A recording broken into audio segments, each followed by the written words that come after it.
হে বন্ধুরা, সবাই কেমন ছন? আশা করছি সবাই ভালো ছন। মই হচ্ছু কার্তিক, আর আজই ছিল মুই শ্বশুর বাড়িতে একটা ছোট্ট অনুষ্ঠান ছেলে। তো আমার হঠাৎ করে প্ল্যানিং হল যে মেলা যাই। শ্বশুর বাড়ির বগল আছে মেলা, মাঘ মেলা, যাই যাই পাই নাকি সবাই জানা জনকে মেলা আইছে, সবাই আর কি মেলা ঘুরে আসিছে, কিন্তু মুই আলো যাওনি। তার তানে হামা নিকে কেন সবাই, এইটা হচ্ছে আমার ভাগিনা, খুব এক্সাইটেড একদম মেলা যাওয়ার তানে। সবাই হামা যে আগর দাদা বৌদি আমার বড় দিদি সবাই মিলে নিয়ে যাচ্ছি।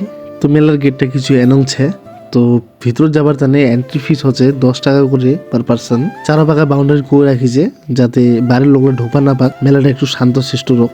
তো বন্ধুরা আমার ঢুকে গেল এই যে মেলাত। আর মেলার তানকে নানান ধরনের জিনিসের দোকান, কোনো ফার্নিচার, কোনো কার্পেট, কোনো কাপড়।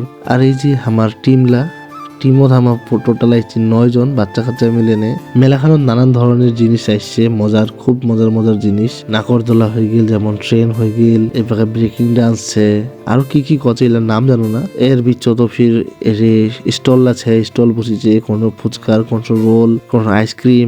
এই ছোয়ালা হঠাৎ করে জিদ ধরিল যে আমার ট্রেনত চড়বে। ট্রেনত চড়বে মানে চড়বে। তো আমার মামা টিকিট করে দিল, তো হামা ওর সঙ্গে সঙ্গে হামাও চলে আসলো। মুই আর মোর ঘরবালি ওই বসে আগত মোর বেটা ক্লিয়ানে, আর মুই পিছনত মোর ভাগিনা ক্লিয়ানে, আর বিচতে দুইটা ভাগিনা আমার বসেছে।